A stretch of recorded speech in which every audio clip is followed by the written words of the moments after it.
দৌলতদিয়া ফেরিতে পানিতে যাত্রীবাহী বাস অ্যাক্সিডেন্টের ঘটনায় হেলপার ড্রাইভারের অনুমতি না নিয়ে গাড়ি ছেড়ে দেয়। পরে ড্রাইভার সেখানে স্ট্রোক করে মারা যায়। অ্যাক্সিডেন্টের এই সিনটা দেখার পরে ড্রাইভার নিজেই সেখানে স্ট্রোক করে মারা যায়। ড্রাইভার নিজেই সহ্য করতে পারে না এই অ্যাক্সিডেন্টটা দেখে। পদ্মা নদীর পানিতে ডুবে যাওয়া বাস থেকে বেঁচে ফেরেন রাজীব সর্দার নামের এক লোক। তিনি জানান সে ভয়াবহ ঘটনার কথা, যেখানে হেলপার ড্রাইভারের অনুমতি না নিয়ে গাড়ি ছেড়ে দেয়। পরে ড্রাইভার সেই সিন দেখার পর সহ্য করতে না পেরে স্ট্রোক করে জায়গায় মারা যান। রাজীব সর্দার জানান যে পানির নিচে থাকার কারণে রাজীব সর্দারের গায়ের উপরে প্রায় 12-13 জন মানুষ আরও পড়ছে। রাজীব সর্দার বলেন যে গাড়িটি থামানোর আগে ড্রাইভার চা পানি খাওয়ার জন্য গেছে। চা পানি খেয়ে না আসার আগেই হেলপার ড্রাইভারের অনুমতি না নিয়ে গাড়িটি ছেড়ে দেয়। গাড়িতে ছেড়ে দেওয়ার আগে যাত্রীরা 2-3 জন ছাড়া প্রায় সবাই গাড়িতে উঠে পড়ে। হেলপার যখন ড্রাইভারের না শব্দটা শোনার আগে গাড়িটা ছেড়ে দেয়, তখন গাড়িটি টান দেওয়ার কারণে হেলপার গাড়িটি কন্ট্রোল করতে পারে না, আর কন্ট্রোল না করার কারণে গাড়িটি নদীতে পড়ে যায়। রাজীব সর্দার বলেন, আমি একদম বাসের পেছনের সিটে বসছি।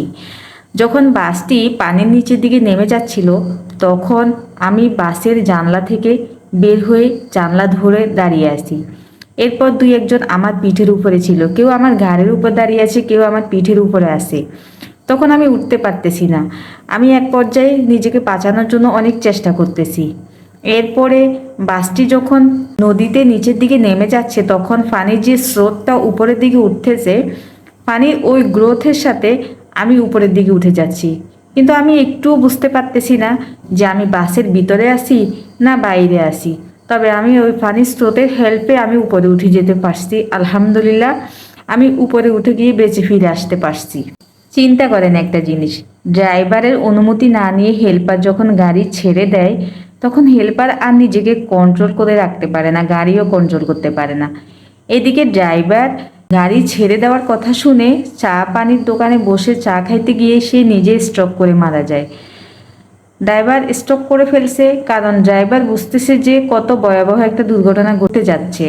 গাড়িতে 10-15 জন বাচ্চা সহ প্রায় 50 জনের উপরে যাত্রী ছিল। চিন্তা করেন হেল্পার কত বড় ভুল করছে। একটা হেল্পার কি করে এত বড় সাহস করতে পারে, কি করে এত মানুষের জানের ভার সে নিছে। চিন্তা করেন। আসলে আমরা অনেক জায়গায় দেখি, অনেক বাসের ভিতরে দেখি বাস ড্রাইভাররা কি করে হেল্পারদেরকে শিখাচ্ছে। হেল্পারদের উপরে ছেড়ে দিয়ে অনেকে আবার গাড়ির ভিতরে ঝিমায়, অনেকে আবার রেস্ট করে। এটা কিন্তু আসলে উচিত না। একটা হেল্পার পুরোপুরি শিখে নেওয়া পর্যন্ত তার হাতে দায়িত্ব দেওয়া উচিত না। যে কোনো ড্রাইভারই সেটা হোক না কেন, তার হাতে এইভাবে দায়িত্ব ছেড়ে দেওয়া উচিত না। আর কিছু কিছু হেল্পার আছে অতিরিক্ত সাহস দেখাতে যায়, অতিরিক্ত সাহস দেখাতে গিয়ে দুর্ঘটনার কবলে পড়ে। আল্লাহ সবাইকে ভালো রাখুক, হেফাজতে রাখুক। সবাই ভালো থাকবেন। আমার ভিডিওটি যদি আপনাদের ভালো লেগে থাকে তাহলে লাইক কমেন্টস করে আমার পাশে থাকবেন। আর হ্যাঁ, আমার পেজটি ফলো করে রাখবেন, তাহলে আবার নতুন নতুন ভিডিও দেখতে পাবেন। ধন্যবাদ সবাইকে।